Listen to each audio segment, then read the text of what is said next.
Fala pessoal, seja muito bem-vindo de volta ao canal. Hoje nós vamos mergulhar em algum dos erros mais comuns que os analistas de dados, principalmente iniciantes, cometem. Então peguem suas anotações e se você já estiver cometendo algum desses erros, coloque aí nos comentários. E se inscreva se não estiver inscrito ainda, se esse vídeo agregar algum tipo de valor na sua vida. Vamos lá, erro número 1 é ignorar a qualidade dos dados. Por exemplo, imagine analisar as vendas de uma empresa sem considerar as devoluções ou os cancelamentos dessa mesma empresa. E eu passei por isso. Eu fiz uma análise uma vez que eu estava considerando ali as vendas e não tinha considerado, por falha minha, por falta de experiência, eu não tinha considerado as devoluções. Olha que absurdo isso, e acabou que estava totalmente errada a minha análise. E a conclusão final, eu passei vergonha lá, fui apresentar os valores e estava completamente errado porque eu não tinha considerado e tinha uma taxa de cancelamento alta nessa empresa que eu estava. Dados ruins significam resultados ruins, então sempre façam uma limpeza, uma verificação cuidadosa desses dados antes de começar a análise. Até por esse motivo que a gente tem uma etapa, uma das principais etapas ali no análise de dados, essa verificação e limpeza dos dados. Então, além de muita atenção, principalmente nessa hora da limpeza e de perceber quais são as variáveis, você precisa conhecer o negócio, conhecer a indústria, porque se você não conhece a indústria, não adianta nada, você não vai saber quais são os dados sujos nesse sentido. A conclusão final que se apresenta para o pessoal e as pessoas começam a aplicar aquilo que você concluiu. E já entrando no erro 2, que é não entender o contexto dos dados, o que eu diria aqui é que contexto é rei, é a coisa mais importante antes de você começar uma análise. É que nem você tentar ler um livro no escuro. Eu já vi várias pessoas tirando conclusões precipitadas. Por exemplo, altos valores de vendas não são necessariamente bons se os custos dessas vendas forem mais altos. Você vai ter o custo, que é a parte negativa, e aí você vai ter um tipo de eficiência. Você vai fazer a subtração ali e vai entender qual que é o seu lucro por venda. E isso eu sei que é um exemplo básico, que eu já passei por isso também. E eu sei que isso também só vai vir a partir da experiência, de ir atrás mesmo, de conversar com áreas, saber quais são as variáveis, quais são as métricas principais. Essa do crescimento, do retorno financeiro, do número de pedidos, por exemplo, o volume total e a parte financeira total. Quanto que você gasta, por exemplo, por unidade, ou perdas em geral. Não precisa ser necessariamente na parte financeira, mas vai acabar espelhando na parte financeira. E aí a terceira é justamente a parte de eficiência ou produtividade. Então você vai começar a olhar a eficiência das coisas. Se você compara o tanto que você ganha com o tanto que você perde, porque essa primeira vertical, a parte do crescimento ou do volume, muitas vezes ela é diretamente proporcional ao que você investe também no crescimento. Mas você tem que entender se esse crescimento ele vai ser saudável. Por isso que tem basicamente esses 3 tipos de métricas aí. Existem outras também, mas se você tem esses 3 tipos, você entende se o negócio está indo bem.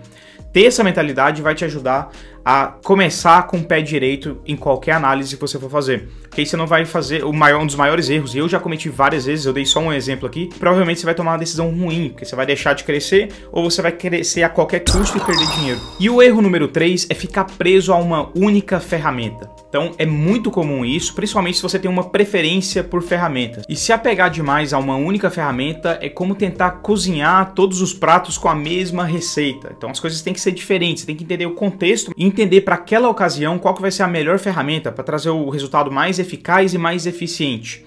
E o mundo de análise de dados ele está sempre evoluindo, que é uma coisa que eu sempre comento aqui. Então a gente tem novas ferramentas o tempo todo surgindo, e aí tem ferramentas de inteligência artificial que vão te ajudar, mas se apegue também ao básico. A gente sabe que existem aqueles grupos de ferramentas que eu sempre falo aqui no canal, só um resumo bem rápido. A gente tem o Excel ou Google Sheets, isso na análise de dados, né, quando você não precisa mudar muito ali o banco de dados, adicionar informações no banco de dados. Então o SQL na análise ele é mais para extração, para trabalhar com aqueles dados. Ferramentas de programação geralmente na análise de dados ou Python ou R, porque dependendo do tipo de problema que você vai resolver, um tipo de ferramenta vai funcionar melhor do que outras. Existem outras ferramentas, por exemplo, linguagens de programação que você pode utilizar. Você pode utilizar MATLAB, por exemplo, para analisar dados, e muitas universidades, inclusive, utilizam IR. Então, assim, eu falo dessas, mas não se apegue somente a elas. Entenda mais por que elas existem, por que esse grupo de ferramentas existe. Já o erro número 4 é ignorar a comunicação visual. Vamos falar sobre comunicação visual, porque uma boa visualização, ela pode ser a diferença entre um projeto bem sucedido e aceito ali pelo grupo que você está apresentando e um projeto que teve fracasso. Vocês já viram aqueles gráficos confusos que a gente não entende nada, cheio de cor, cheio de variável e ninguém entende, ninguém nem quer passar o tempo ali tentando entender? Geralmente esses gráficos não convencem ninguém, porque eles são muito complexos e as pessoas não estão...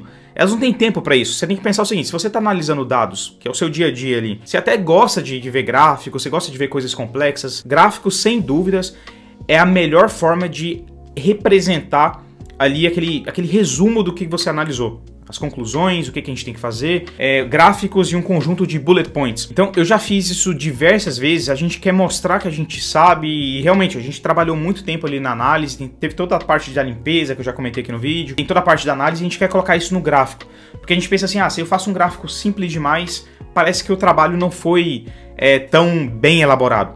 Mas é pelo contrário, a gente tem que justamente deixar bem resumido ali para que qualquer pessoa, uma pessoa que não esteja acostumada a ler gráficos complexos, veja aquele gráfico e entenda o que aconteceu. Então, o seu sucesso para convencer as pessoas vai estar diretamente relacionado com a simplicidade do que você está apresentando. Uma forma de você, eu sei que você tem esse medo de perder a complexidade toda e as pessoas virem aquilo e pensarem que é simples. O que você pode fazer então? Vamos supor que você esteja apresentando alguns slides sobre essas conclusões que você tomou.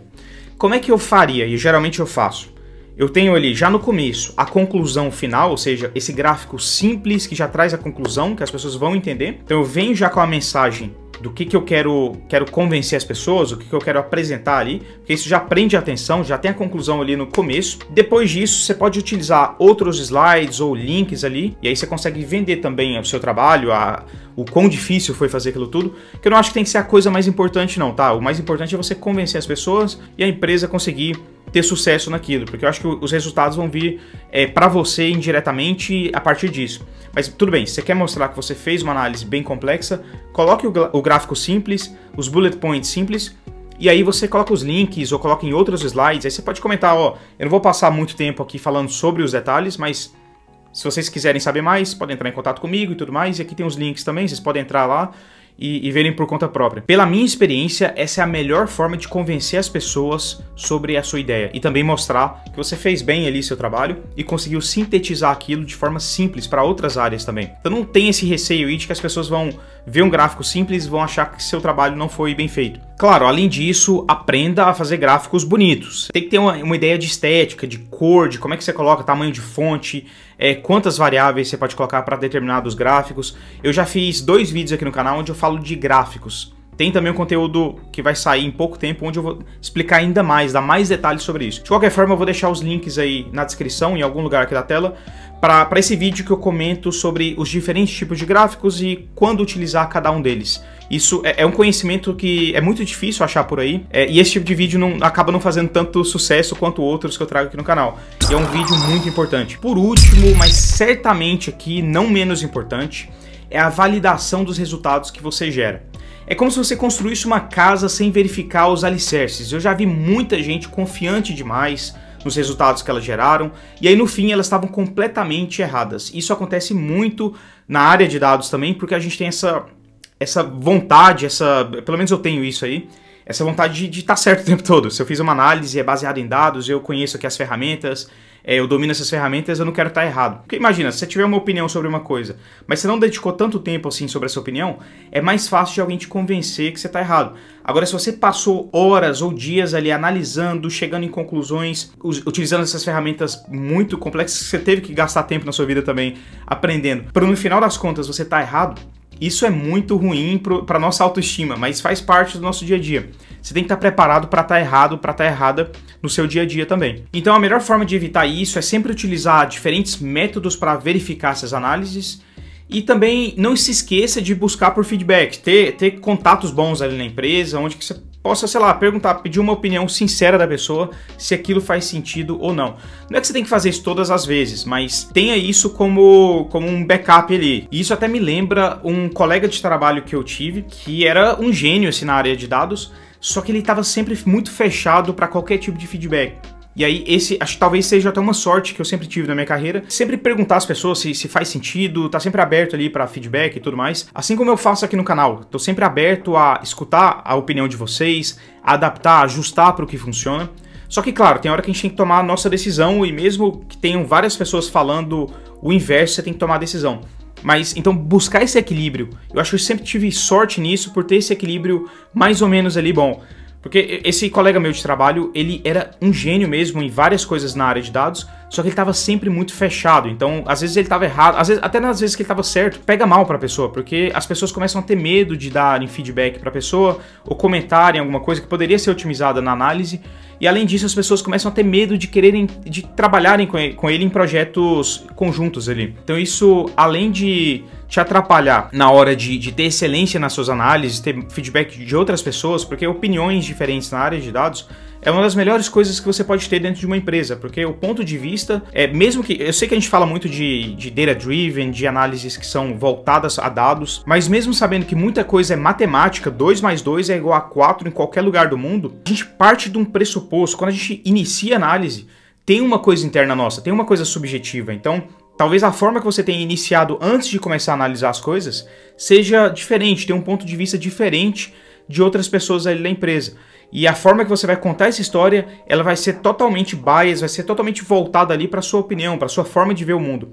Então seja uma pessoa aberta a opiniões, mesmo que você não tenha que aderir a todas elas. E aí busca equilíbrio também, não seja a pessoa que vai aderir a qualquer coisa, tudo que as pessoas te falam você vai tipo adaptando. Você tem que saber falar não também na hora certa, saber questionar o que as pessoas estão te trazendo também. Buscar esse equilíbrio não é uma coisa fácil, é uma coisa que demanda experiência, tempo de empresa, comunicação, por isso que trabalho... Eu sempre falo isso nos vídeos agora. Trabalhar indo para o escritório, nesse sentido é melhor também, você vai ter mais contato com as pessoas. Mas mesmo assim, você trabalha de casa também, dá para você conversar, pedir feedback, apresentar as coisas. Começar a criar algumas amizades que vão ser bem sinceras nesse sentido. Se você estiver fazendo uma coisa errada, ou uma coisa que a pessoa, pelo menos na percepção dela, veja como algo que poderia ser melhorado, que você tenha essa abertura e tenha essas pessoas-chave em diferentes áreas da empresa, para que elas te possam dar um feedback. E não precisa nem falar sobre seu chefe ou pessoas da sua equipe, caso você tenha equipe. Isso é igualmente importante. Tá aberto para feedback tanto do seu gestor quanto de pessoas que estão na sua equipe. É super importante. E até mais importante porque começam a entrar relações, coisas mais pessoais ali no meio também. Muitas vezes a pessoa, sei lá, você executa uma coisa que não deu certo e isso impacta diretamente o trabalho do seu gestor. Imagina, se você não tem essa abertura e seu gestor começa a ficar meio pé atrás toda vez que ele vai te dar um feedback, isso cria uma situação terrível na sua carreira, principalmente. Bom, esses foram alguns erros clássicos e como que vocês podem evitar cair em alguma dessas armadilhas. E lembre-se, entender quais são os erros que você comete ou cometia e fazer uma avaliação sobre isso e como que você pode melhorar é parte do seu crescimento profissional. Igualmente, se você compara isso com aprender uma nova ferramenta.